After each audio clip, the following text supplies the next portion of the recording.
ሰላም ጤና ይስጥልኝ። ታሪኩ ሰማንያ ነኝ። ይህ ዶርዜው ቲዩብ ነው። በዛሬው ዶርዜው ቲዩብ እንግዳችን አብራችሁን ብትቆዩ የምትዝናኑበት፣ የምትማሩበት የህይወት ተሞክሮን ለእኛ እያጋራን ጣፋጭ ቆይታ እናደርጋለን። በተለይ ከወጣትነት መልኩ ጋር ካለው የመልኩ ቀለም ጋር ብዙ ተብሏል። እነዚህን አስገራሚና ስቂ ነገሮች ከኛ ጋር በቆይታው ያጫወተን ህይወት እንደዋዛ የተሰኘውን ልዩ ላይፉን ለኛ ያስተምረናል። የዛሬው እንግዳችን አህመድ ባበደር ነው። በድጋሚ ዶርዜው ቲዩብን ሰብስክራይብ፣ ላይክ፣ ሼር እና ኮመንት በማድረግ ጀምሩት። ብሩህ ቀን። እንኳን ደህና መጣ አህመድዬ። እንኳን ደህና ቆየ። ሁሉ ሰላም? አማን አማን። ይሄ እንግዲህ የኮሎራዶ ስፕሪንግ ምርጥ የዶርዜውን ቲዩብን ውሃ እያጋጨ ነው እንጂ የሚጠጣው ዝም ብለህ ነው እንዴ?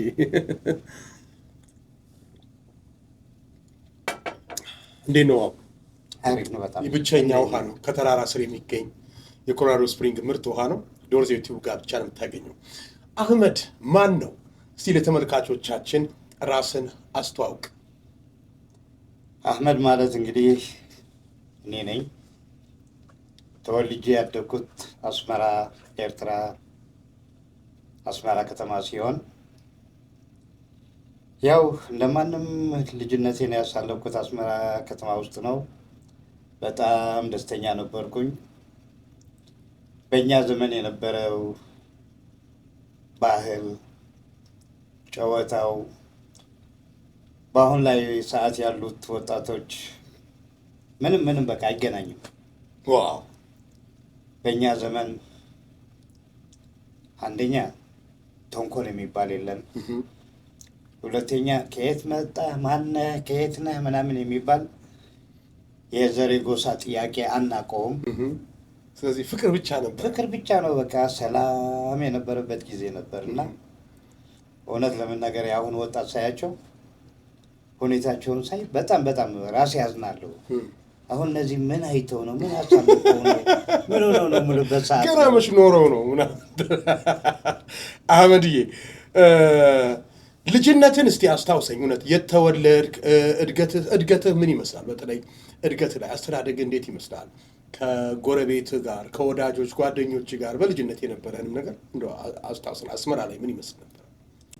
ወል የእኛ ሰፈር አካባቢ በሙሉ እናትህ ማለት እናትህ ብቻ አይደለችም። የጓደኛ የጎረቤትህ እናትህ ናት። ሁሉ ነው የሚቀጣ።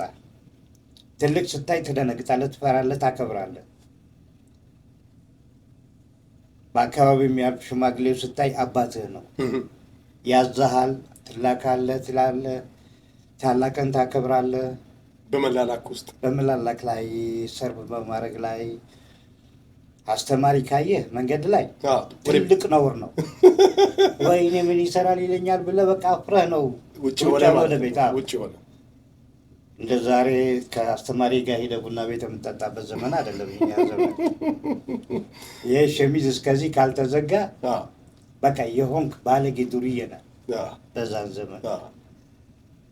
እና አስተዳደጋችንን ይሄን ይመስል ነበር። እውነት ለመናገር ደስ የሚለው አብረን ከአንደኛ ክፍል ጀምሮ ሃይስኩል እስከምንጨርስ አንድ ላይ ነው የምታድገው። ሃይስኩል ጨርሰህ ዩኒቨርሲቲ የሚገባ አለ፣ ከዛ ያን አቅም ያልደረሰበትም አለ። እንግዲህ እስከ ዩኒቨርሲቲ አብረን የጨረስን ልጆችም ማዕት አሉ። እና የልጅነት ጊዜ በጣም አስመራ ላይ ልዩ ነበረ። በጣም እንደ ማንኛውም ልጅ ተጫወቻ። ጭቃ አብኩታል። ይሄ አፈር ፈጭተህ ያልተጫወት ነው ነገር ግን መልክ እኮ የልጅነት በተለይ እኔ ያየኋቸው ምናልባት ተመልካቾቻችን በሰማንያ ቲዩብ ስክሪን ላይ የልጅነትን ፎቶ የወጣትነት ዘመንን ፎቶ ይመለከቱታል እና የምትገርም ጭቃና እንትን አቧራ ምናምን የነካ አትመስልም ለማለት ነው። ግን በጣም ግሩም አስተዳደግ እንዳደግ ያስታውቃል ባለ ነገር። አህመድዬ ምናልባት አንድ ነገር እስቲ አንድ ታሪክ ደጋግመህ ነግረኸኝ እኔን የመሰጠኝ ነገር አለ እና በተለይ ያዝናናኝም የመሰጠኝም ከአዲስ አበባ ዩኒቨርሲቲ ጋር ተያይዞ አዲስ አበባ ዩኒቨርሲቲ ያው ሃይ ስኩል ትምህርት ስትጨርስ አስመራ ወደ አዲስ አበባ ዩኒቨርሲቲ ተልከህ ነበረ እና ከአዲስ አበባ ዩኒቨርሲቲ ተባረርክ። ከተባረርክም በኋላ የነበረውን ነገር በምን ተባረርክ ያለውን ነገር እስቲ ያጫውተን። ይኸውልህ መባረር ሲባል ብዙ አይነት መባረር ነው። እኔ የተመደብኩት አዲስ አበባ ዩኒቨርሲቲ ነው። እዛ ሄጄ ትምህርቴን ጀመርኩኝ። የመጀመሪያ 1 ወር ነው 2 ወር ነው የተማርኩት አዲስ አበባ ዩኒቨርሲቲ ማለት ነው።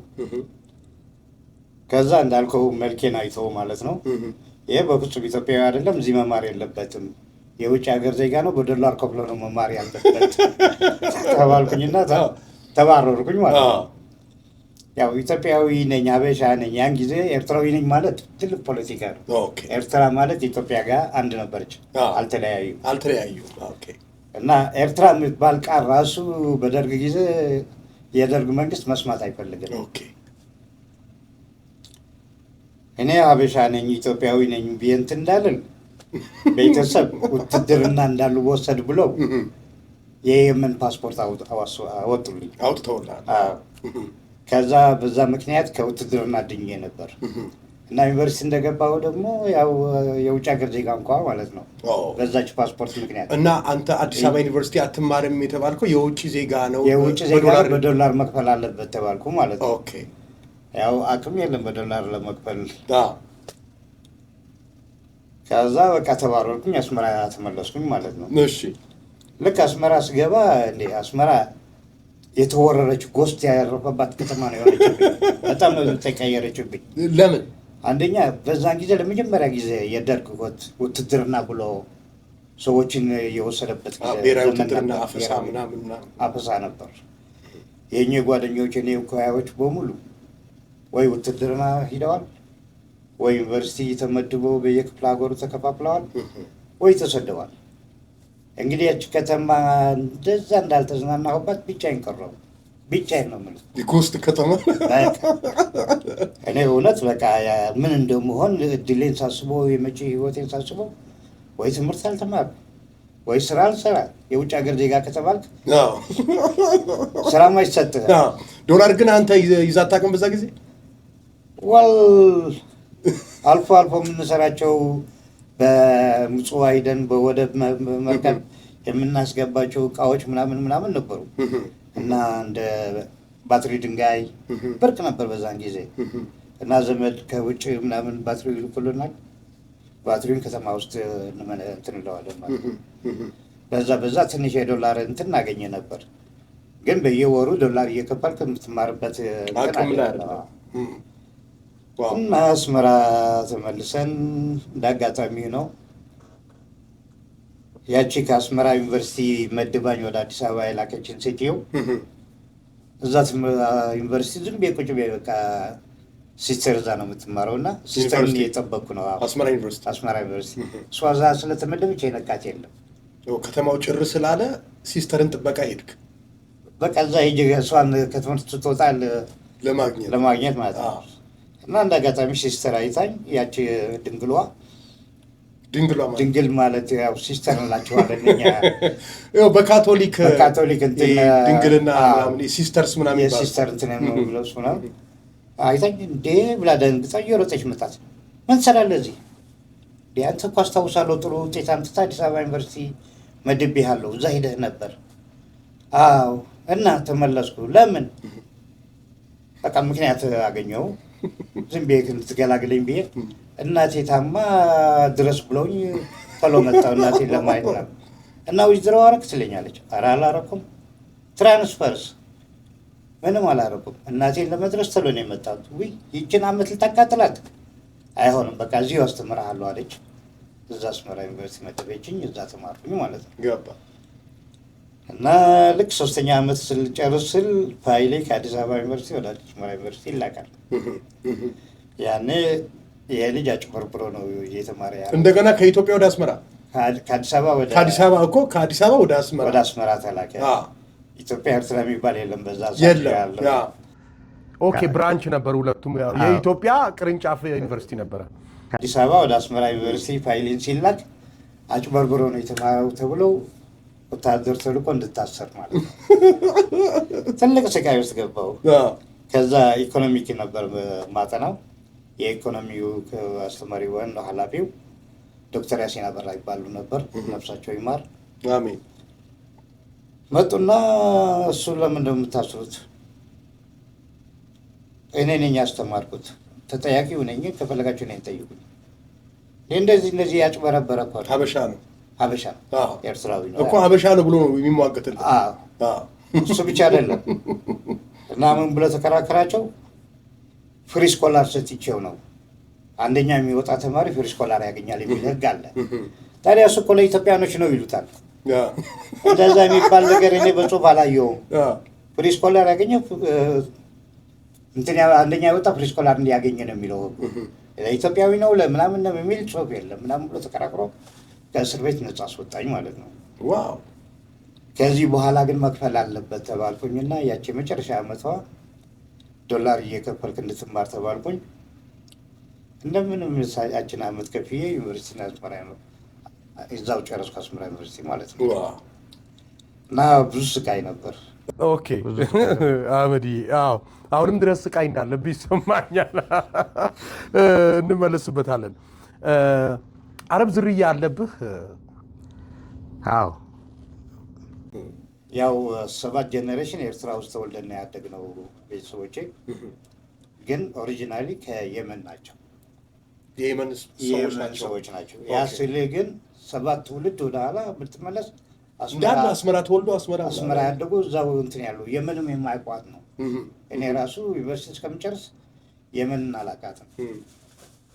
የውጭ ሀገር ዜጋ ነህ ተብዬ ነው በቃ እዛ ስራ ደም ኢትዮጵያዊ ነው አበሻዊ ነው። በስመ አረብ ግን በመልከ አረብ ትጎዳ ነበር። በጣም የሚያሳዝነ ነገር ደግሞ እኮ የመን ሂደህ ሀበሺ ነው የሚለው ሀበሻ እየተባልክ ደግሞ እዛ ሀገር የመን ስትሄድ እንደገና ሀበሻ ነው ብሎ የመን ያባራል ማለት አይቀበልም። በጣም መንገላታት ነበር። ሀበሻ ማለት አረብ ዘንድ ያለው ትርጓሜን ልትነግረኝ ትችላለህ? ሀበሻ ማለት ምን ማለት ነው? አሁን አንዳንድ ሰዎች እኔ ትዝ ይለኛል ነፍሳቸውን ይማር በዋሽንግተን ዲሲ የሚኖሩ አባት ነበሩ፣ አንድ አባት ነበሩና አሁን በቅርብ ነው ያረፉት። በጣም ስለ ኢትዮጵያ ታሪክ በጣም ይጽፋሉ፣ ብዙ መጽሐፍ አላቸው። ምን ይላሉ መሰለህ? አበሻ ትበሉ ይላሉ። እሳቸው ቤት ነበር እንደመጣን ከኢትዮጵያ ያረፍ ነው እና አበሻ ትበሉ። አበሻ ማለት ይሄ የተቃጠለ ቆዳ፣ ይሄ ጥቁር የተቃጠለ ቆዳ ልቅምቅም ምናምን ማለት ነው፣ ስድብ ነው፣ አትበሉ ይሉን ነበር። እና ምንድን ነው ሲትርጓሚው አበሽ? ይኸውልህ ሀበሻ ሲባል አንተ አሁን የምታውቀው ሀበሻ ማለት ኢትዮጵያ አሁኗ ኢትዮጵያ ምን ያህል ዘመን ወደኋላ ተመልሶ ነው ሀበሻ የምትላት? እሱን መመለስ ይችላል። ምን ያህል ዘመን ወደኋላ ተመልሳ ነው ይህች መሬት ሀበሻ ናት የምትላት? ምን እንጃ እንግዲህ እሱ ላይ ነው እንትኑ ጥያቄ ዋናው። ሀበሻ ሲባል ሀበሽ ነው በአረብኛ። አረብኛ ወርድ ነው ወርዱ ራሱ ወርዱ አረብኛው ሀበሺ ነው። ኦኬ ጥቁር ድንጋይ ማለት ነው እንጂ ጥቁር ቆዳ ማለት አይደለም። ሀበሻ ማለት ሀበሽ ማለት ጥቁር ድንጋይ። ያ ድንጋይ ኢትዮጵያ ውስጥ ብቻ የሚገኝ ድንጋይ ነው እና ለቤት ለምናምን ለኮንስትራክሽን የሚሰራበት ድንጋይ ነው። ቆንጆ ኳሊቲ ያለው ድንጋይ ነው። እዛ ሰፈር ስለሚገኝ እዛ ሰፈር የመጣ ሰው ሁሉ ሀበሻ ይባላል ማለት ነው። ይሄ ከ1400 ዓመት በፊት የነበረ ስም ነው። አሁን የመጣ ስም አይደለም። ስለዚህ ትክክለኛ ትርጓሜ ማለት ትክክለኛው ትርጓሜ ሀበሽ ሲባል ጥቁር ድንጋይ ነው ማለት ነው። ሌላ የስድብ ምናምን ነገር ትርጉም አይሰጥም። ያው ባድ ነገር የለውም ብዬ በብዙ ሰዎች ያተረጓጎም አንዳንዴ ሰው በየመጽሐፉ በሚጽፈው ጽሁፍ ስለ ሀበሻ ትርጓሜ የተለያየ ነገር አንብቤ ያለውና ከዛ በመነሳት ነው ይመስለኛል። በድጋሚ ውድ የዶርዜው ቲዩብ ቤተሰቦች ዶርዜው ቲዩብ ላይ እንገኛለን። ሰብስክራይብ፣ ላይክ፣ ሼር፣ ኮመንት በማድረግ ታበረታቱን ዘንድ ከልብ እንጠይቃለን። በዛሬው እንግዳችን እንግዲህ ቆይታውን እያደረግን ያለነው ከወንድማችን በጣም እጅግ ከምወደው ከአህመድ ባበደር ጋር ከመልኩ ጋር በተያያዘ ብዙ ነገሮች የገጠሙት ከዛ ባሻገር ደግሞ በውጭው ሀገራት ማለትም ከሀገሩ ከወጣ ብዙ ዓመታትን በውጭ ሀገራት ኖሯል። ብዙ የሚባል የህይወት ተሞክሮዎች አሉት። ያስተምረናል። እየተዝናናን አብረን ቆይታ እናደርጋለን። በድጋሚ ሰብስክራይብ፣ ላይክ ማድረጋችሁን እንዳተው። ከስር ባለው ስልክ ብትደውሉልን ሀሳብ አለን። ቢነገር ታሪኬ ብዙዎችን ያንጻል፣ ብዙዎችን ያስተምራል የምትሉ ካላችሁ ደግሞ ከስር ባለው ስልክ ደውሉልን። የዝግጅት ክፍላችን አነጋግሮ እዚሁ ተቀምጠን እንጫወታለን። መልካም ጊዜ። አህመዲን፣ ኤርትራ ከሄድክ ምን ያህል ጊዜ ሆነ? ከወጣህባት እንደው ምን ያስቸግርሃል እየናፈቀህ? ኤርትራን ሰላያት ወደ 27 ዓመት ሆኖኛል። 27 ዓመት ሙሉ አላየኋትም። ኦልሬዲ አንድ ወጣት እድሜ ማለት ነው። አንድ ጄኔሬሽን ይባላል አለ አንድ ጄኔሬሽን ብለው እንግዲህ ሀገሪቷ በጣም ትናፍቀኛለች። ሁሌ እንደታየችኝ ነው። የተወለድኩባት ያደግኩባት ሀገር ናት። ታሪኬ ሁሉ ያሳለፍኩባት፣ የመጀመሪያ ፍቅር ያየሁባት በቃ ህይወቴ ናት አስመራ ማለት። ግን በጣም በሚያሳዝን ሁኔታ ተመልሼ መሄድ አልችልም። ባለው ፖለቲካ አንጻር በሚደረገው እዛ ነገሮች ስለማይስማሙኝ በምጽፋቸው ጽሁፎች ሆነ በምናገራቸው እንትን ተመልሼ መግባት እንደማልችል አውቃለሁ። እዛ ተመልሼ ብገባ እንደማልወጣ ነው የማውቀው። ብዙዎቹ እዛ ገብተው እንደቀሩ ማለት ነው። እግዚአብሔር መልካሙን ያድርገው ነው የሚባለው። እንግዲህ ሁሉም ሀገሩን የናፈቀ ብዙ ሰው አለ ከአንተ እድሜ በላይ ቆያሉና ለሀገራቸው እንዲያበቃቸው የዘውትር ጸሎቴ ነው። ሀገር ይናፍቃል ከምንም በላይ፣ ሀገርና እናት ቤተሰብ ከምንም በላይ ይናፍቃል እና በአንተ ጊዜ ወይም ጥላት የመጣት ኤርትራ ምን ትመስል ነበረ? ውበቷ ያንን ፒክቸር አሁን አለ? እንደው በአንተ ጊዜ የነበረችው ኤርትራ እንዴት ትገልጻታለህ? አስመራን ነው እንግዲህ አይደለ? ኢትዮጵያ ሲባል አዲስ አበባን እንስላለን ደግሞ የተወለድክበት ሀገርም ነው እና ያደግክበትንም እንዴት ትስላታለህ? ስዕሏ ምን አይነት ነው ለአንተ ገጽቷ? አስመራ ማለት በዓለም ሙሉ የታወቀችው በንጽህናዋ ነው እና በጣም ንጹህ ሀገር። ያው ወይዘሮ ደግሞ በጣም የሚገርመው ወይዘሮ ነው። በቃ ልክ እንደ ኢትዮጵያ ነው። ከኢትዮጵያ የሚለይ እንትን የለውም ከአዲስ አበባ ምናምን። ትንሽ ልዩነቱ ዝናብ ኢትዮጵያ አዲስ አበባ ውስጥ ቀኑ ሙሉ ይዘንባል። አስመራ ውስጥ ለአንዴ በደንብ ይዘንብና በቃ ይቆማል፣ ፀሐይ ይወጣል፣ ወይዘሮ እንትን ይላል ማለት ነው። የጥፍጥፍ የሚል ዝናብ የለም አስመራ። ሞኛ በስብስ የሚባለው አንድ እሱ ነው። ሁለተኛው ደግሞ ያው ጣሊያን የሰራው ነው። የአንደርግራውንድ እንትን ዝናብ ፍሳሽ ማስወገጃው ምናምን ስላለ እሱ በቃ ከተማውን በደንብ በጽንጽና እንትን እንዲጠብቃት አድርገዋል። አንድ ዝናብ ከዘነበ ጭቃ የሚባል ነገር አታይም። ድርቅ ብሎ በቃ ንጹህ እንትን ነው የሚሆነው። ከዛ ውጭ ሰው ሀብታምም ድሃም የማትለይበት እኩል የሆነ ህዝብ ነው ያለው እና ጫማ ንጹህ ካልሆነ ነውር ነው። አስመራ ውስጥ ለብሰህ ዝንጥ ብለህ ቢኪስ እኮ ምንም ነገር የለም። ክሊን ጃኬት ኤምፕቲ ፖኬት እንላለን። ምንም የለም። በቃ ወግ ነው የምታደርገው። ጽድት ብሎ ብቻ መንገድ ላይ መሄድ ራሱ ትልቅ ነገር ነው።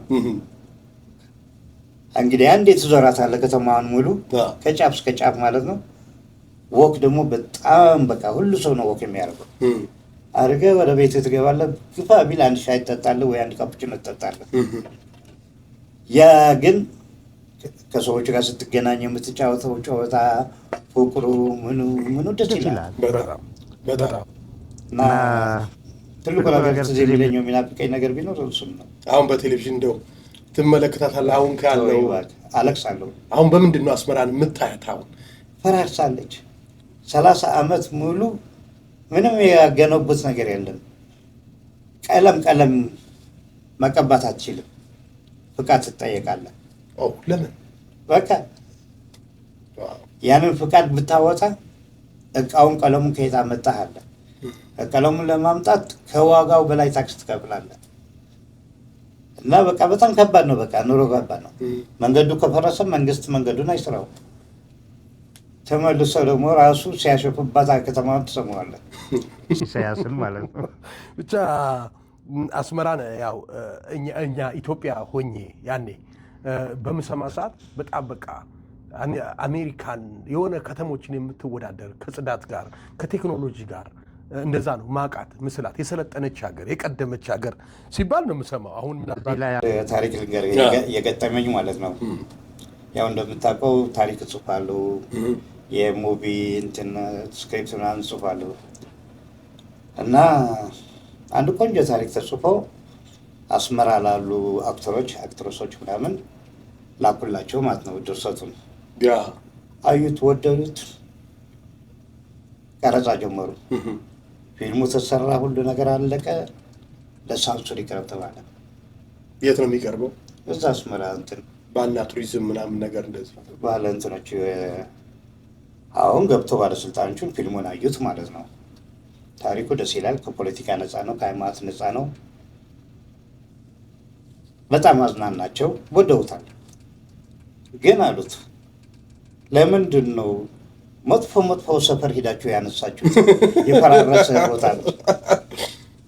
ልጁ ደነገጠ። የት ሂደን እናንሳ? ከተማው በሙሉ አፈርሳለች እኮ። ስነ ስርዓት ይኑር አንተ። ደረቆች ናቸው። እና ይህን ነገር ለማሳለፍ ከፈለጋችሁ ደህና ቦታ አይታችሁ ቀርጻችሁ ነው፣ አለበለዚያ አይሆንም ብሎ ሳይፈርምላቸው ደወሉ። እያዘኑ እዚህ ድረስ ደወሉልኝ። አህመድ እንደዚህ ደረሰ፣ ግድ የላቸውም። እኔም አውቀው ሰው አለ፣ ሀብታም ነው፣ ትልቅ ቪላ አለው፣ ቆንጆ ቪላ አለው አስመራ ውስጥ። እሱ አሁን ሳውዲ ሀገር ነው የሚኖረው። እሱ ጋር ደውዬ ያናግረውና ፈቃደኛ ከሆነ ቤቱ ሄዳችሁ ትቀርጹታላችሁ ፊልሙን። እንዲያውም የአውትዶር ምናምን አውጡት አልኳቸው ማለት ነው። ኦንሊ ኢንዶር የቤት የኢንዶር ብቻ እንዲሆን ምናምን በቃ እንደዛ አስተካክለ ምናምን ስራ ተባለ። ሰውየው ደወልኩለት። በጣም ባለውለታዬ ነው። እዛ ቤት ያለችው ሰራተኛ አንድ ወር ሙሉ ልጆቹ በሙሉ የፊልሙ ክሩ ማለት ነው እዛ እንዲበሉ፣ እንዲጠጡ፣ እንዲያድሩ ፊልሙ እስከሚጨርሱ ፈቀደላቸው። በሱ ወጪ ማለት ፕሮዳክሽን ጠቅላላው። አሁን ፊልሙ ተጀመረ። ካሜራማኑ ችግር ገጠመው። አንድ ቆንጆ ድመት አለች። እየዘለለች ትመጣና ወንበር ላይ ቁጭ ትላለች። ካት ይላል። ድመቷን ያወርደዋታል። አሁንም ጀምራለች። እየሮጠች ትመጣለች። አሁንም ካት ይላል። መጨረሻ ልጁ ኧረ በጣም ቆንጆ ድመት ናት፣ እንዲያውም ግርማ ትሰጣለች፣ ዝም ብላ ቀረጻለሁ ትግባለው። እሺ ብሎ ቀጠሉ። ፊልሙ አለቀ። ለሳንሱር ቀረበ። ሁሉ ነገር አይቶ ቤቱ ሁሉ ምክንያት የላቸው። ሁሉ ነገር አሪፍ ነበር። ይቺ ድመት ግን ማን ናት? ሳንሱር ሲደረገው አንዱ የዋህ ምንም ተንኮል የማያውቅ ልጅ ውይ ወንበሬን አልለቅም ብላ እኮ ነው። አስገቧቸው ተባለ። ፖለቲካ ነው። ወንበሬን ድመቷ ያው በወንበሬ እሷ ነው ወንበሬን አልለቅም ስላለች ነው የተውናት ነው የሚለው። እውነቱን ነው እየተናገረ ያለው። አስገቡ ተባሉ። ታሰሩ። አይፊል ሰው ሲሪየስ 3 ዓመት ሙሉ ያለ ፈርድ ታስሮ ከ3 ዓመት በኋላ ነው የወጡት። እና በጣም የሚያሳዝን ነው። ሁለተኛ እዛ ድርሰት እንዳልክ ድመቷን ከዛ በኋላ ወይም ድመቷ ላይ የተወሰነ እርምጃ የለም። በጣም ከባድ ነገር ነው። እና አይ ነው የሆነ ነገር ካለ እያንዳንዱ ሚሴጅ ይተረጎማል ብዬ አስባለሁ። እና እግዚአብሔር ብቻ ከዚህ የጸዳ ነገሮችን እንዲያመጣ እንመኛለን። እሺ አንድ ነገር ሁሌ ትናገራለህ። በእኔ ዘመን በተለይ አስመራ ውስጥ በትውልድ ቦታ ትላለህ፣ በማህበረሰቡ ዘንድ አንገቱን ይቆረጣል እንጂ አሳልፎ መስጠት የለም ትላለህ። አሁን አንዳንድ ከምታያቸው ነገሮች ጋር ሰው ጓደኛውን ወዳጁን አሳልፎ ሲሰጥ ምን ሲል ስትመለከት ይህን ነገር ትናገራለህ። እና እስቲ ይሄ ቃል ምን ነበረ በአንተ ጊዜ? አሳልፎ መስጠት የለም። አንድ ገጠመኝ በጣም ገራሚ ነገር ትነግረኝ ነበርና እስቲ ይቺን ነገር ብታጫውተን። እንዳልኩ ነው። በእኛ ዘመን እንግዲህ ትምህርት ቤት እያለ ለምሳሌ ወጣቱን የማታጠፋው የማታርገው ነገር የለም። አንድ ችግር ይፈጠራል፣ ምናምን ማነው ያደረገው ይባላል። ክላሱ በሙሉ ተማሪው እጅ ያነሳል እኔ ነኝ ይላል። ለምንድን ነው? ታሪኩ ካደረገው ከታወቀ ታሪኩ ብቻ ነው የሚቀጣው። ሁሉም ካነሳ ግን ሁሉም መቅጣት አይችልም። በቃ አሳልፎ አለመስጠት፣ አንተን ፕሮቴክት ለማድረግ መተባበር የሚባል ነገር እዛ ላይ ነው። እና እንደዛ ነው በቃ ህዝቡ ያደግነው እኛ። የአሁን ሰዓት ብታይ ስታጠፋ ቾክ ብሎ ሰው ብሎ ያለ ያጋፍጣል። አንደኛ የሚናገሩ ትክክለኛ የሰራኸውን ጥፋት ብቻ አይደለም ያደረከውም ያላደረከውም ጨምሮ ጨማምሮ ነው በቃ ሰው ችግር ላይ የሚቀጠው። ይሄ መተባበር፣ መተዛዘን፣ አንድ እጅ መሆን የለም፣ ቀረ በቃ። እና ሰውየውም እንደዚህ እድሜውም ያስረዘመው በዛ ምክንያት ነው። ያ በእርግጥ እውነት ነው። ድሮዎች በጣም ይጣፍጣሉ እኮ። ድሮዎች ይጣፍጣሉ ማለት ቁም ነገር አላቸው፣ መተሳሰብ አላቸው። የአንዱን ገበና አንዱ መደበቅ አለ። ድሮ እንደ አሁን ገበና ክፍት አይደለም። የአሁን ነገር ገበና ታውቃለህ፣ በየሶሻል ሚዲያውም ሳሎንም ጓዳም መኝታ ክፍሉም አንድ ነው። መኝታ ክፍል ድሮ እኮ አይደለም በቪዲዮ ሊታይ ሊቀረጽ አደባባይ ሰው የሚገባበት አይደለም። መኝታ ክፍልህ ባልና ሚስት የሚገቡበት ቤት ማለት ነው። ያው ጓዳ ሲባል ጓዳህ ሚዙ ነገር የሚደበቅበት ነበረ። ሳሎን ነው አይደል ሰው የሚቀመጠው። እና ዛሬ ሰው ገበናውን ሁሉ አሳልፎ ገበናህን የሚሰጥበት ጊዜ ነው። እና እነዚህ ነገሮች ይገርመኛል። እና በተለይ ያው ዘመኑ እየከፋ ሲመጣ በተለይ ትውልዱ ላይ ከአንዳንድ ነገሮች ያው የፈጠነ ትውልድ ነው። በእርግጥ በጣም ብዙ ነገር አዋቂ የሆነ ትውልድም ነው። የዛን ያህልም ደግሞ ጥፋቱ ላይ አለንበት። እና ያው እንግዲህ ምን ታደርገዋለህ? ሁለቱንም አጣጥሞ መሄድ ነው። አህመድዬ በድጋሚ ውድ የዶርዜው ቲዩብ ቤተሰቦች የምንገኘው ዶርዜው ቲዩብ ላይ ነው። ከዛሬው እንግዳችን በጣም ከምንወደው በተለይ ዴንቨር ውስጥ እንደ ብራንድ ከሚቆጠረው አህመድ ባበደር ጋር ነው። ስለ አህመድ ብዙ እንሰማለን። ወደ ጨዋታው አልመጣንም። ወደ ምን ስቅበት ፕሮግራም አልመጣንም። በመልኬ ብዙ ነገር ደርሶብኛል፣ ታምቻለሁ፣ አሽሟጠውብኛል፣ አንጓጠውብኛል፣ ስቀውብኛል፣ ተሳልቀውብኛል፣ ግን ደግሞ ደንግጠዋል ይላል። እና አህመድ ከዚህ ጋር በተያያዘ ነገር እንጫወታለን። ሰብስክራይብ አድርጉ፣ ዶርዜ ቲዩብን ላይክ አድርጉ፣ ኮመንት ጻፉልን፣ ለወዳጅ ለጓደኞቻችሁ ጋብዙ። በተለይ ታሪክ ያላችሁ ሰዎች ብንናገር የሚሸጥ ታሪክ አለን፣ ብዙዎች ጋር ቢደርስ ሰውን ያንጻል የምትሉ በየትኛውም ዘርፍ ያላችሁ ይህ የጥበብ ቤት ነው። ኑ እናወራለን፣ እንጨዋወታለን።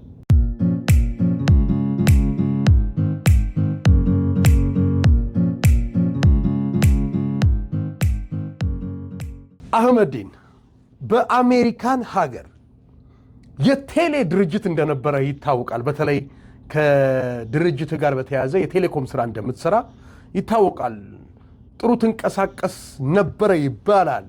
ብዙዎች የሚያውቁህ በተለይ ንግድ ቤቶች የሚያውቁ በዚህ ጉዳይ ነው ብዙ ሰዎች። እና ስለሱ ታጫውተናለህ?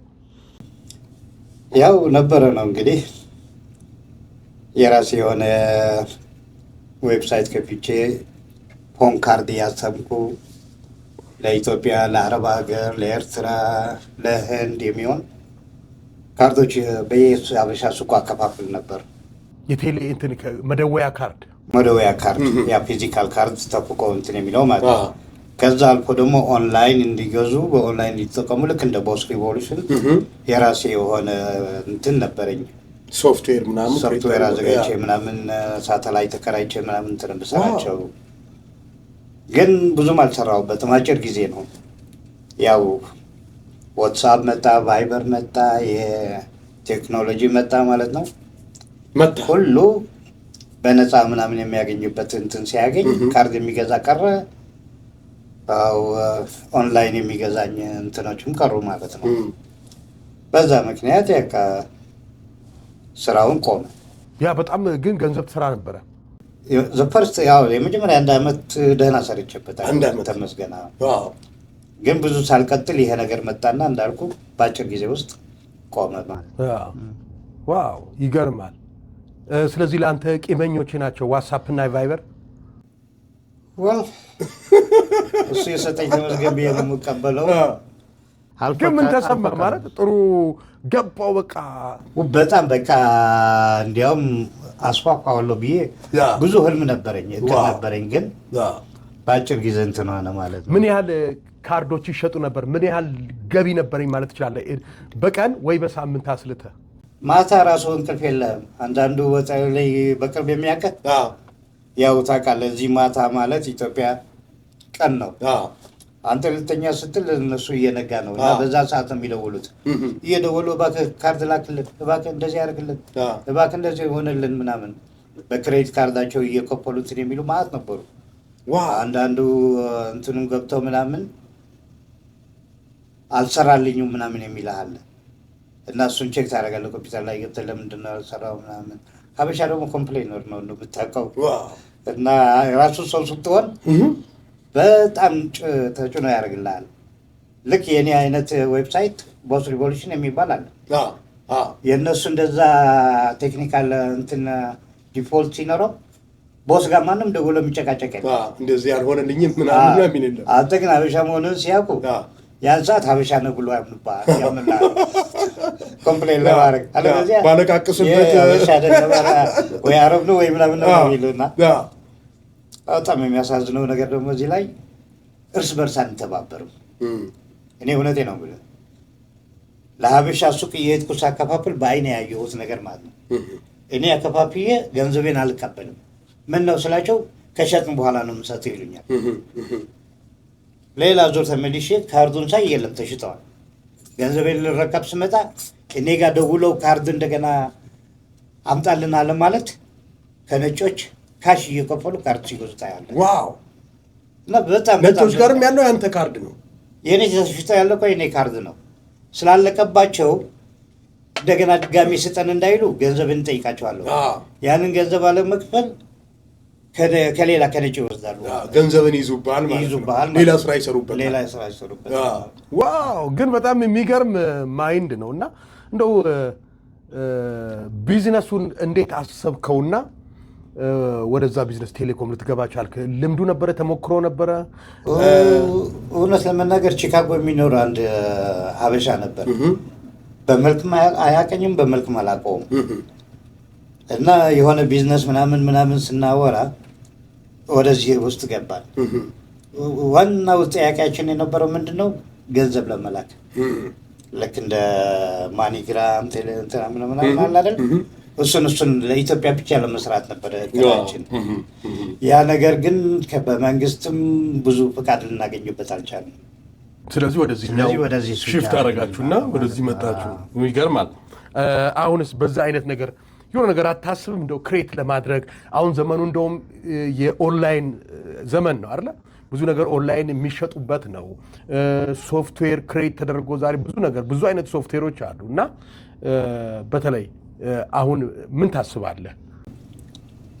አልዋሽም፣ በአሁኑ ሰዓት እኔ ምንም እንደዚህ አይነት እቅድ የለብኝም። ምክንያቱም ፐርሰናሊ ሌላ ጭንቀት ስላለኝ እሱን ሶልቭ እስከማድረግ ሌላ ውስጥ መግባት አልፈልግም እና ለጊዜው ልክ እንደ ፊልሙ እያመሰገንክ መኖር ነው። እንደ ፊልሙ ማለት ነው። ፊልሙ ጋር እንመጣለን። ከመልክህ ጋር በተያያዘ እንግዲህ በጣም እኔን ከሚያዝናኑኝ ብዙ ነገሮች አሉ። በተቻለ ብዙ አለ እዚህ ሚዲያ ላይ የሚነገርም አይነገርም እና ከመልክ ጋር በተያያዙ ብዙ ነገሮች ገጥመውሃል። ሰዎች አምተውሃል፣ አሽሟጠውብሃል፣ ስቀውብሃል፣ ተሳልቀውብሃል። ነገር ግን አማርኛ እንደምታውቅና በአማርኛ የሚሉትን ነገር ስትነግራቸው በጣም ብዙ የደነገጡ ብዙ የሆኑ ሰዎች አሉና ከነዛ ገጠመኞች መሃል እስቲ እንደው ሚዲያውን ይመጥናል የምትለውን ነገር ብታጫውተን ደስ ይለኛል። ኦኬ 24 hours ፊትነስ ስፖርት ልሰራ ገብቼ ማለት ነው እና ከአንድ ሰዓት ተኩል በኋላ ይሆን ምናምን በቃላ በላቡኜ ሻወር ወስጄ ጃኩዚ ልዘፈዘፍ ልገባ ስል ቆንጆ የሀገሬ ሴቶች አየሁ ማለት ነው። ሀበሻ ሴቶች ማለት ነው።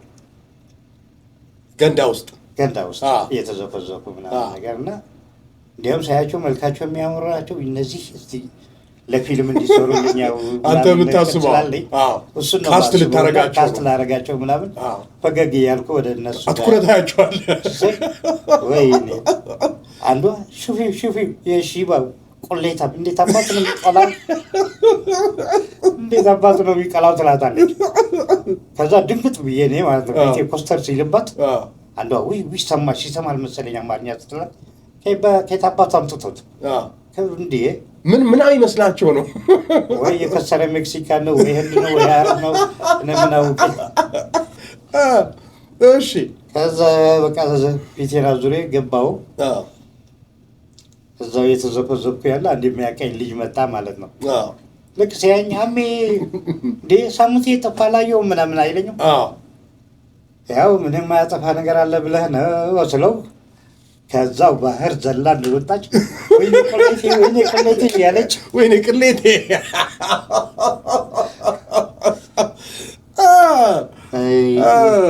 በጣም ብዙ ነገር ያው አንዳንዴ የሚዲያው ጨዋነት ምናምን ኢቲክሱ እየገደበን እንጂ ብዙ ነገር ኢንፐርሰን የሚነገሩ ነገሮች እንዳሉ አቃደሩ ማለት እንለፋቸው እንጂ የማይነገሩ ስንት ነገር አሉ። እስቲ ሌላ እንዲሁ ከመልክ ጋር ተያይዞ የገጠመህ ነገር እንደ አበሻ ሳትመስላቸው አማርኛ ማትችል መስሏቸው ምናልባት እኔ ራሱ ድራማ ልንሰራ እዚህ ላለ ሀቫናና ኮልፋክስ 17 ላይ ኢትዮጵያን ኮሚኒቲ የመጀመሪያው ኦፊስ እዛ ትሬኒንግ እንድናደርግ ለቲያትር ተፈቅዶልን ነበር እና የጥበብ እንትኖች እዛ እንገናኝ ነበር እና መጣህ አንተ እንዲህ አይነት የጥበብ ሰዎች ይሰባሰባሉ ተባልክና ለፊልም ነው አሁንም ካስት መረጣን የመጣኸው እና እኔ በበኩሌ መሰልከኝ ስፓኒሽ ነው ሌላው አረብ መስለኸዋል እና ስብሰባውን የተሰበሰብን በመሃል አይሄድም እንዴ ምናምን ብዙ ነገር እንናገራለን በየራሳችን የተለያየ ነገር አወራን ምንድን ነው እንደ ሐውልት ቆመብን ምናምን እያልን ቆየንና በኋላ ግን እንደምን አላችሁ ብለህ ገባህ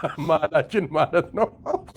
ሁሉም በወፍራሙ ነበረ ምራቅ ሲውጡ ይሰማ ነበረ ጉሮሯቸው ውስጥ ማለት ድንጋጤውና እስቲ ምናልባት የተለየ ነገር ከመልኬ ጋር በተያያዘ በስራዬ ላይም በምን ላይም ያው ለምሩቅ ትሄዳለህ ያንን ቀራሱ እኔ እናንተ ትሬን አድርጋችሁ እስከምትጨርሱ እየጠበኩ ነው እኔ ራሴን ኢንትሮዲውስ አድርጌ ለምን እንደመጣው ምን እንደምፈልግ ልነግራችሁ ብዬ ማለት ነው። ከዛ እንዳችሁ መታ ለምን አይሄድም ብላ ያየችኝ ምናምን ነገር ለካ ሜክሲካን መስያት አለው መጥረጊያ መጣችና እንካበል ቶሎ ጠርጋ ሄድልን አይነት ነው መጥረጊያ ዘጠች ከዛ ምን ላድርገው ስላት ውይ ብላ ብቻ እሷም ሸሽታ ሄደች። ታስታውሳታለህ? አሁን እሱ አስታውሳታለሁ። ስሟን መናገር አልፈልግም ሚዲያ ነው አይነገርም። ያን ነገር እያስታወሰች በእርግጠኝነት ይቅርታ እንደምትጠይቅ እድሜ ልኳን ደስ ይለኛል።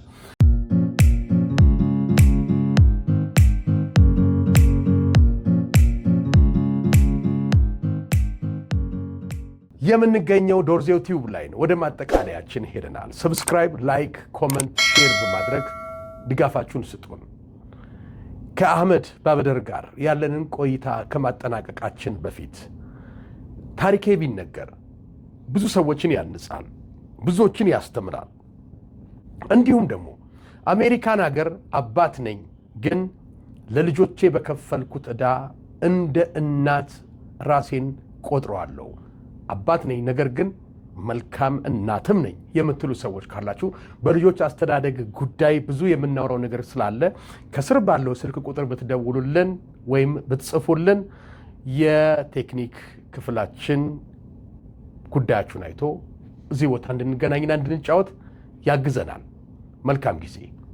አህመድ፣ በስተመጨረሻ ከማጠቃለላችን በፊት መልእክት ማስተላለፍ አለብኝ ብለህ እድሉ ቢሰጥህ እንደው ለኢትዮጵያውያን በተለይ በውጭ ዓለም ብቻ ሳይሆን በዚሁ በምትኖርበት ስቴት ላይ ላሉ ኢትዮጵያውያኖች ማስተላለፍ የምትፈልገው የትላንቱን ቀደምት የነበረውን እዚህ ሀገር ላይ ታውቃለህ፣ የአሁኑንም ታውቃለህ፣ ረጅም ጊዜ እንደመቆየትህ የምታስተላልፈው መልእክት ከታዘብከው ካያቸው ነገሮች መልእክት ብታስተላልፍ? የእሱ ትልቅ ነገር ነው። ዋናው ምንድን ነው? እርስ በርስ መተባበር አለብን። እዚህ ሀገር እውነት 50,000 ሀበሻ ማለት ቀላል አይደለም በደንበር ከተማ ውስጥ እና አሁን ለምሳሌ ነው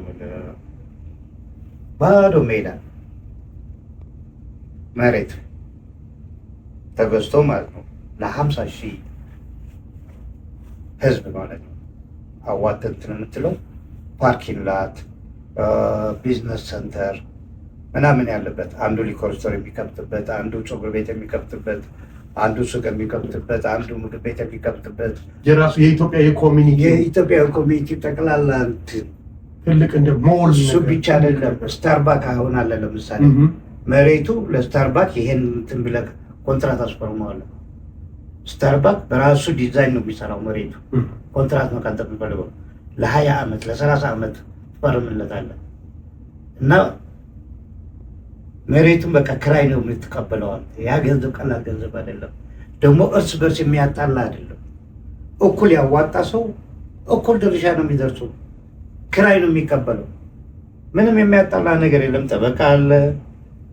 እሱ ጠበቃው ገንዘቡ ተቀብሎ ባንክ ቤት የሚያስገባው፣ ባንክ ቤቱ ለእያንዳንዱን ባለቤት ድርሻውን ድሮፕ የሚያደርግለት እና በትንሽ ገንዘብ ስንትና ስንት ለአንተ ብቻ ሳይሆን ለልጅ ልጅህ የሚጠር አይነት ቢዝነስ ነው። እንደ ኮሚኒቲ ብዙ ነገር ማትረፍ እንችላለን።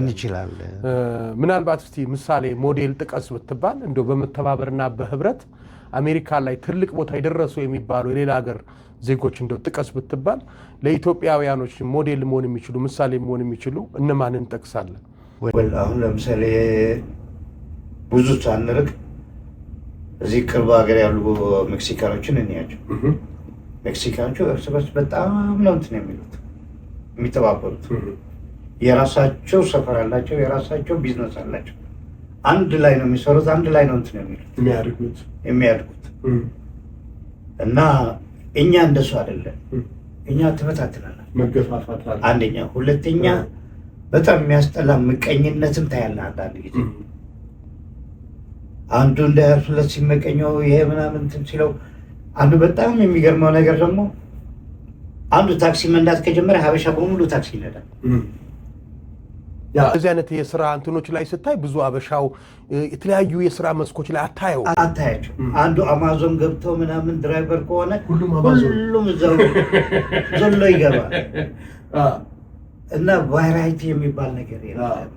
ኮንስትራክሽኑ ላይ ስታይ ብዙ አበሻ አታይም። እንደውም አሁን በቅርብ ካርፔንተሮች እንደዚህ ዘመናዊ አናጺዎች እየመጡ ነው እና እንደው ስፓኒሽ ባይኖር አሜሪካን ትገማለች ይባላል።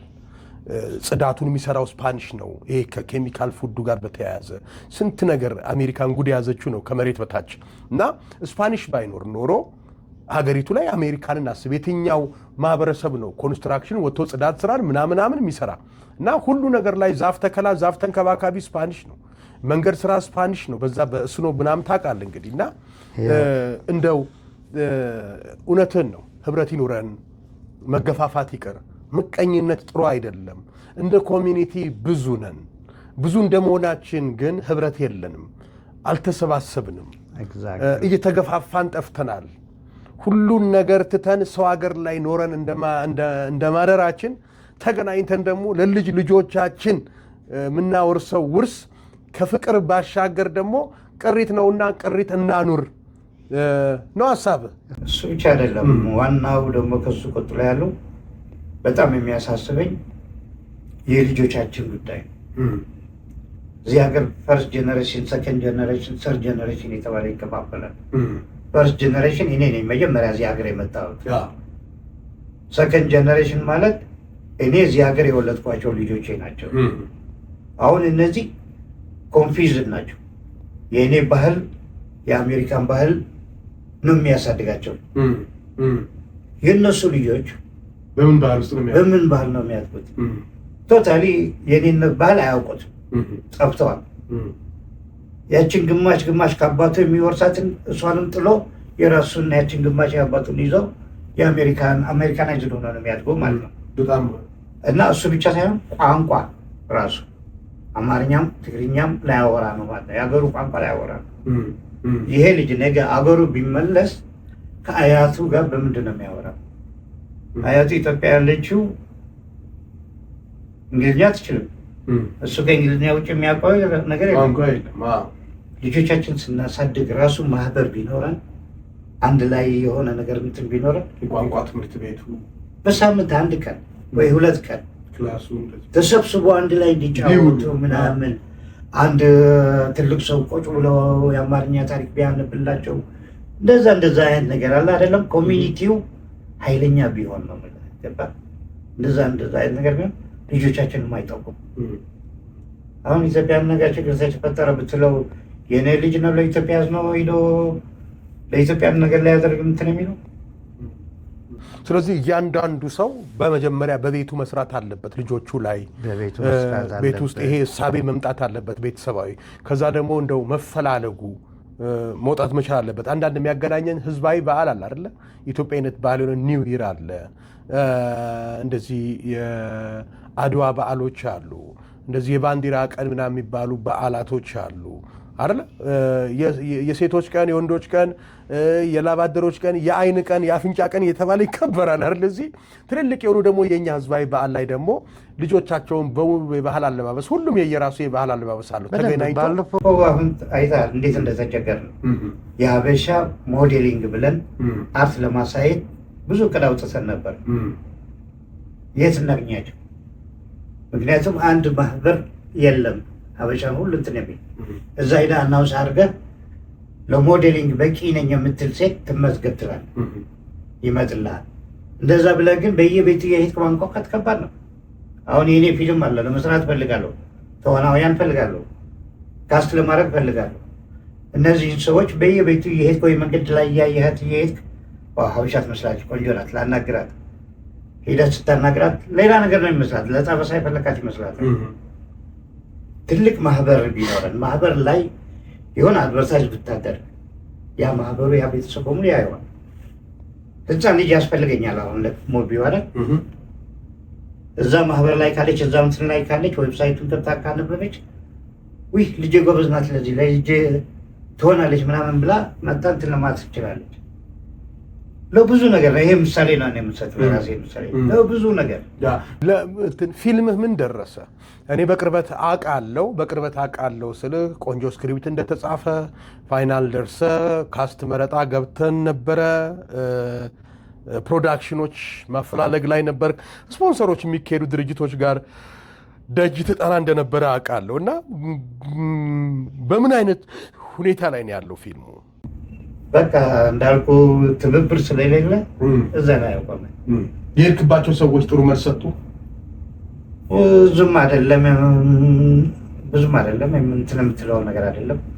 ባጀትም በቂ አይደለም። በራሴ ባጀት ለማድረግ ሴቪንግ ላይ እያደረኩ ያለሁት ያንችን ነገር እስከምጨርስልኝ እየጠበቅኩ ነው እንጂ። ስለዚህ ሰዎቹ አንደኛ ሰው ሄዳ እንትን የምትለው ስለ አርት ስለ ጥበብ ግንዛቤ ያለው ፍቅር ያለው እውቀት ያለው አንደርስታንዲንግ ያለው መሆን አለበት። አለበለዚያ ነይና በነፃ ስሪልኝ ብላት በዚህ ሀገር ጊዜዋን አባክና ምን ብላ የምትሰራላት ከባድ ነው። ዩቱብን ማያቅ ነጋዴ አለ እዚህ ሀገር። ዩቱብ ገብቶ ማያይ፣ እንዲህ ፌስቡክ ገብቶ ማያይ ነጋዴዎች አሉ። 24 ሀወር በስራ ላይ የተጠመዱና ገንዘብን ብቻ የሚያስቡ ሰዎች አሉ። እነዛ ሰዎች ስለ ዩቱብ ላይ ወይም ደግሞ ነገ ድርጅታቸውን ስለምትሰጣቸው በአንተ ፊልም ላይ እነሱ ለሚያደርጉት ሳፖርት አንተም ደግሞ ለምትመልሰው መልስ ላይገባቸው ይችላል። ያ ማሳመኑ ከባድ ነው። እንደ መለመን ደግሞ ከባድ ነገር የለም፣ አስቸጋሪ ነገር የለም። ሄደ ደግሞ የለም እንደመባል ደግሞ የሚያሳፍር ነገር የለም አይደል? ብድር እንኳን ልትበደር ሄደ የለም ሲል ትሸማቅቃለህ። ስፖንሰር አድርጉኝ ብለህ ደግሞ እና እስቲ በዚህ ዙሪያስ ምናልባት በእኔ እንኳን ባይሳካ ለሌላው ይህንንም ኪነ ጥበብ እዚህ ሀገር ላይ ሲስፋፋም በአንድ በኩል ኮሚኒቲው ጥሩ የመዝናኛ ነገሮችን የማግኘት እንዲሁም ደግሞ እንዳልከው አሁን ታሪኮች በፊልም መልክ የተሰራ እዚሁ አሜሪካን ላይ ልጆች የሚመለከቱት እንዲሆን አንድ መጋበዝ ነውና በዚህ ጉዳይ እስቲ የምትለው ነገር ካለ ለእኔ ባይሳካ እንኳን ብለህ የምትለው። ይህ ባይሳካ እንኳን የምለው ነገር ብዙ ነገር አለ። አሁን ለምሳሌ ስለ አክቲንግ ስናወራ የእኛ ህዝብ ስለ አክቲንግ ምን ያውቃል? በተፈጥሮ በልምድ ካልሆነ በስተቀር በትምህርት ያገኘው ነገር ምን አለ? እውነቴን ለመናገር ከሆነ ዜሮ፣ ምንም ነገር የለም። እዚህ ያለው ሀበሻ ኮሚኒቲ ወጣቱ በነፃ ትምህርት የሚያገኙበት መድረክ መክፈት መጀመር እንችላለን። እኛ ራሳችን ኮሚኒቲ እንትን ያለ ከሆነ በደንብ የተሳሰረ ከሆነ እንዳልኩ አንድ ቀን ለህፃናት አማርኛ የምታነብለት ታሪክ ይሆናል። አንዳንድ ቀን ሞዴሊንግ የምታሰለጥንበት መድረክ ሊኖር ይችላል። አንዳንድ ጊዜ አክቲንግ ራሱ ክላስ በነፃ እንዲሰጣቸው ማድረግ ትችላለህ። ይህን ነገር ሁሉ እንትን እያለ ሲመጣ መስኮቱን ይከፍተዋል፣ ራሱ እድሉን ይከፈትልሃል። ፊልም ልስራ ብትል ከየት እንደምትወስድ ታውቃለህ። ፍላጎት ያላቸው ሰዎች አሉ። ልጅም ደግሞ አልባሌ ቦታ እዚህ ሀገር ልጅ ማሳደግ ያው ከባድ ነው። አልባሌ ቦታ ነው የሚሉት ነገ ከሆነ እድሜ በኋላ እዛ ከሚጠፉ መሰብሰቡም ጥሩ ነው። ያ እንግዲህ የአህመድ መልእክት እዚህ የምንወልዳቸው ልጆቻችን ቦዲው ኢትዮጵያዊ ነው፣ ኢንጂኑ ግን አሜሪካዊ ነው። ስለዚህ በእነዚህ አይነት ልጆች ላይ እንደ ማህበረሰብ ለማሳደግ ጥንቃቄ ያስፈልጋል። ልጆቻችን ነገ አገር ቤት ሄደው ባህሎቻቸውን የሚያውቁ ለባህሎቻቸውም የሚጓጉ መሆን አለባቸው። አያቶቻቸውን ሄደው ማናገር ማጫወት የሚችሉ ሀገራቸውን የሚናፍቁ ልጆች እንዲሆኑ ቤተሰብ መስራት አለበት ብሎ ያስባል። ኮሚኒቲው መተሳሰር አለበት ብሎ ይመክራል። እና እውነት ነው። አህመዲን ስለነበረን ቆይታ ከልብ አድርጌ አመሰግናለሁ። በቀጣይ ደግሞ በጥሩ ሁኔታ ፊልሙም ተጀምሮ የሆነ ነገር ደርሶ በእርግጠኝነት እንደምንገናኝ አውቃለሁ። በነገራችን ላይ ዛሬ ከኔ ጋር ሲያወራ ትላንት ጥሩ አልነበረም ስሜቱና ያው ሀዘን ምናምን መስማት አለ። ነገር ግን የተያዘ ስኬጁል ከመሆኑ የተነሳ አልቀርም ብሎን የመጣው ከልብ አድርጌ አመሰግናለሁ። ውድ የዶርዜው ቲዩብ ቤተሰቦች የነበረን ቆይታ ይህን ይመስላል። ዶርዜው ቲዩብን ሰብስክራይብ አድርጉ፣ ላይክ አድርጉ፣ ሼር አድርጉልን፣ ኮመንታችሁን ጻፉ። የምናስተካክለውን እንታረማለን። በእናንተው መታረም የዛሬው ላይታችን ጥሩ እንደሆነ ይሰማኛል። እሱ ብቻ ሳይሆን ባክግራውንዱንም ቀይረናል። ስለዚህ የእናንተ ሀሳብ ይገነባናል፣ ያሳድገናል፣ ያበረታናል። ለዛሬ በዚህ ተሰናበትን። በሌላ ቪዲዮ ከእናንተ ጋር እስክንገናኝ ድረስ መልካም ጊዜ